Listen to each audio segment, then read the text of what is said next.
Ovidiu Oltean, The Great Depression.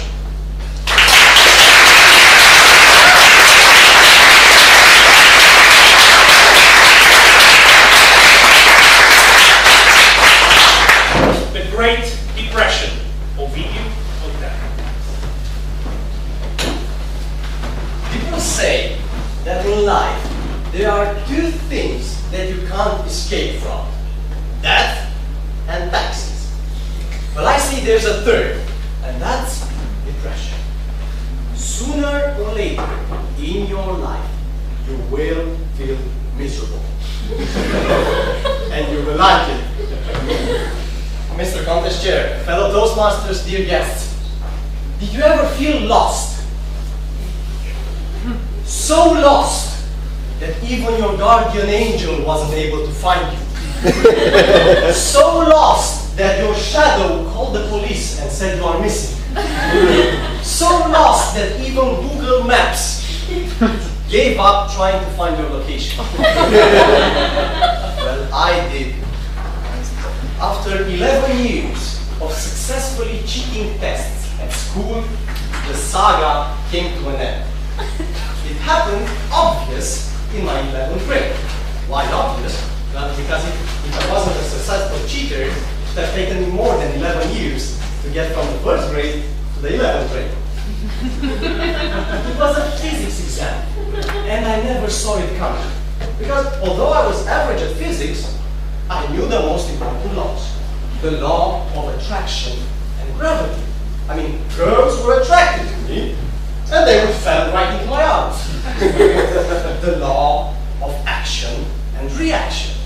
I wrote girls' love letters, just like a baby public speaker that I was, and they would respond with hugs and kisses. I knew the real-life physics. Who cares about two cars that go from point A to point B with 150 kilometers per hour? That's speeding, by the way.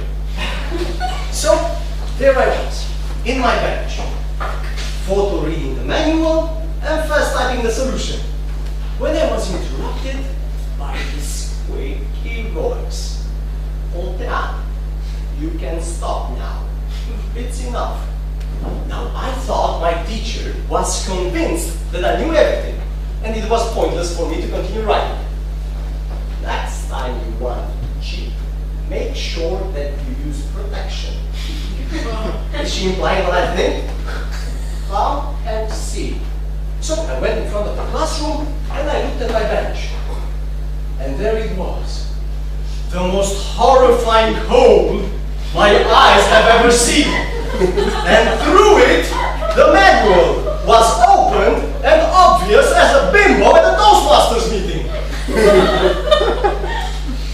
I surrendered my paper, received my run, and left the premises. Now, if I would have won today at a contest on the prize, that would be awesome. But back then, it was a disaster. I stormed out on the high school hallways just like a girl looking for ice cream after a breakup. Minus 200 on the Zen scale. When the break was over, I returned to my classroom. And with all the fury that I collected, I poked the classroom door, teleporting a piece of it in the middle of the room. Ever since then, I am still remembered as the boy broke down a door without having the intention of entering the room.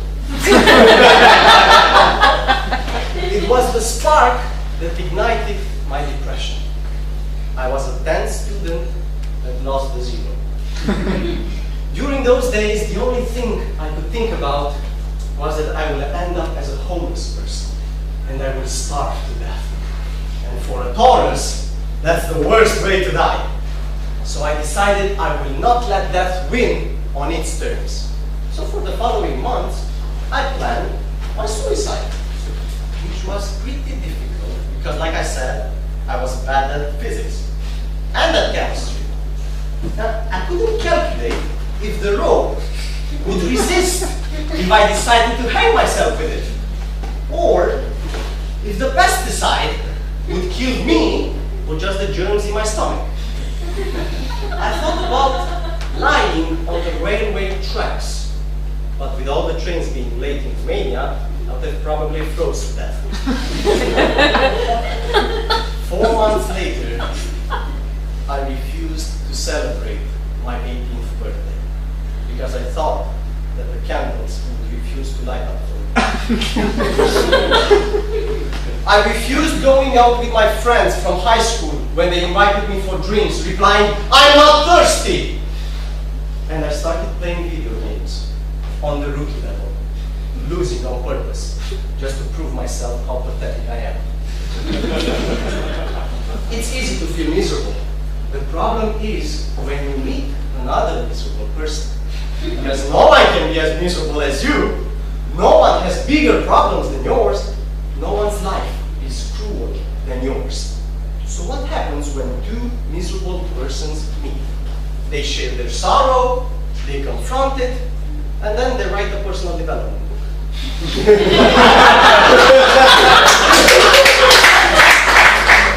I have to admit I was enjoying my misery. And I projected my future as black as a donkey's butt. But the same way the depression appeared, so it vanished. It happened during my 12th grade, when I was preparing for my graduation exam, developing a system that would help me pass the baccalaureate without too much fuss. When I was introduced to this girl, who heard about my James Bond skills, and wanted me to help her. It was love at first sight. She stole my heart, and I stole her phone number. During the remaining of the year, I didn't study anything, and I didn't use the system I created to cheat on the baccalaureate. I just spent my time madly in love with this girl. And guess what? I got the highest second grade in the entire high school. How? I don't know. I think it has something to do with being in love and spreading the love and letting the universe love you back. You want high grades in school? Get a girlfriend and love her. You want a successful business? Get a wife and love her. You want to reach your full potential as a human being? Get a Toastmasters mentor and love her. My friends, during your life, you will feel miserable. You will get lost. But if you look deep inside you, you will find the answer. And that is to lose yourself in love. Mr. Conferința.